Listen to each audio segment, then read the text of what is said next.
The man, sharp suit, polished shoes, expensive watch, turns slowly.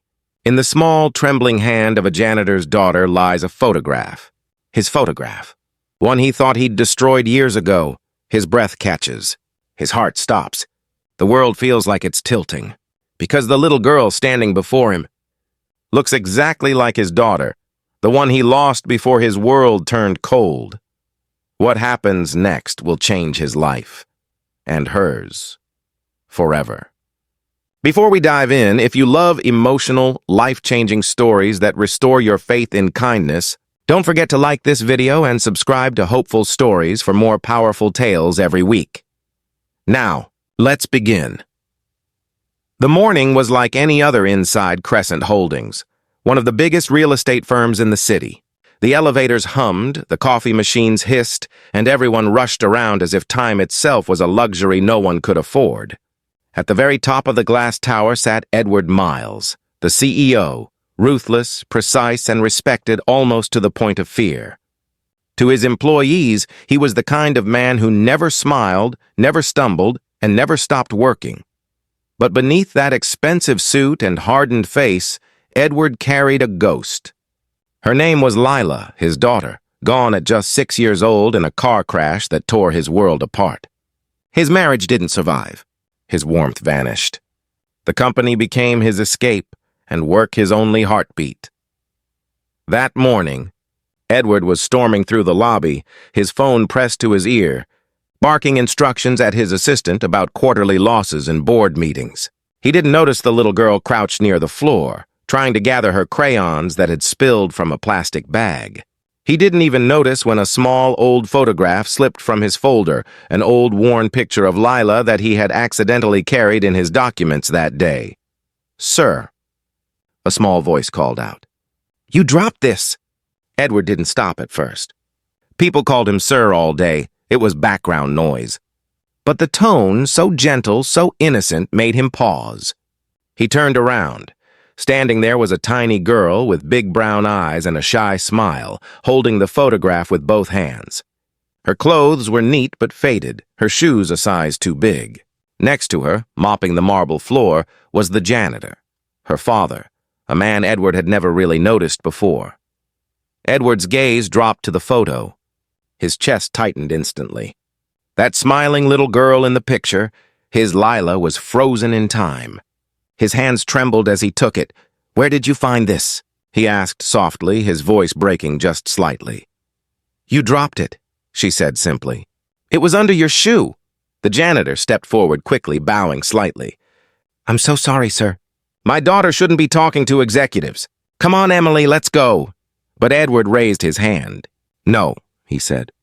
"It's okay." He looked at the little girl again. Emily.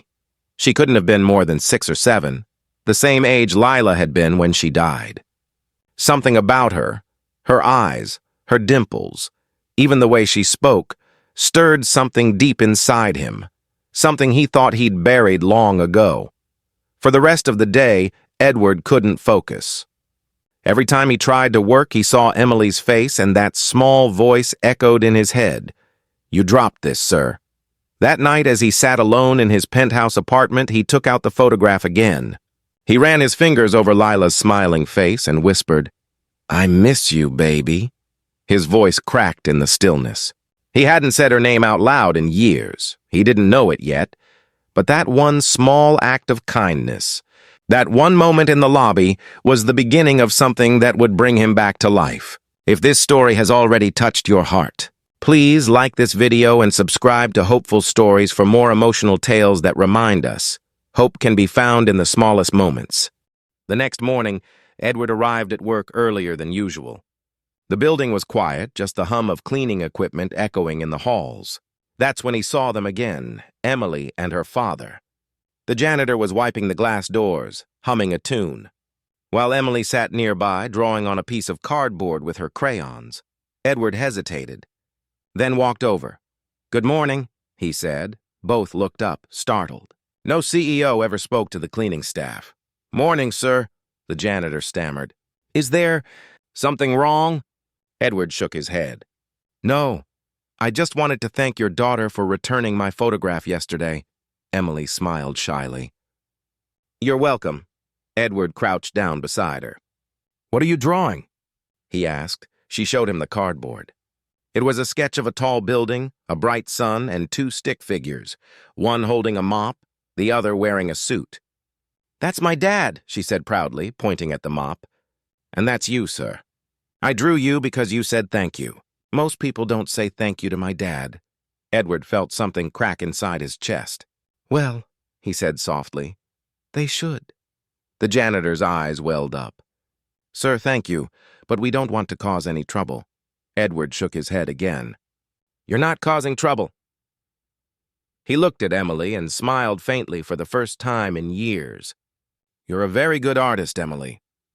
From that day, Edward began noticing things he'd ignored for years. He saw how early the janitors came in, how hard they worked, how little anyone acknowledged them. He realized how invisible people could become in a place built on appearances. A week later, Edward found Emily sitting alone in the lobby again. She looked sad. "What's wrong?" he asked. She hesitated, then said quietly, "Daddy says he might have to stop working here. He got sick last week and they said they might replace him." Edward felt a rush of guilt. For the first time, he realized how fragile their lives were. He asked for her father's file the moment he got to his office. When he saw the man's salary, his medical leave records, and the warning notices for missed shifts, Edward made a decision. By evening, he personally went down to the janitor's closet. "Mr. Lopez," he said, "I've reviewed your file. You've worked here for 9 years without a single complaint until this month. Take as much time as you need to recover. Your job and your pay will remain secure." The man looked at him in disbelief, tears spilling down his cheeks. "Sir, I don't know how to thank you." "Don't thank me," Edward said quietly. "Thank your daughter. She reminded me that sometimes we drop things more important than we realize." As he walked away, Emily ran after him and handed him a small, folded drawing. "For you, sir." He opened it. It was another sketch, this time just one stick figure standing under a bright sun. The caption read, "Don't be sad anymore." Edward's eyes burned with tears. He bent down, hugged her gently, and whispered, "I won't, Emily, I promise." That evening, he placed the drawing next to Lila's photo on his desk. For the first time in years, he smiled without pain. Sometimes, hope doesn't come crashing into your life. It walks in quietly, holding a crayon and saying, "You dropped this, sir." And that, my friends, is the story of how a janitor's daughter reminded a CEO of what truly matters: kindness, compassion, and second chances.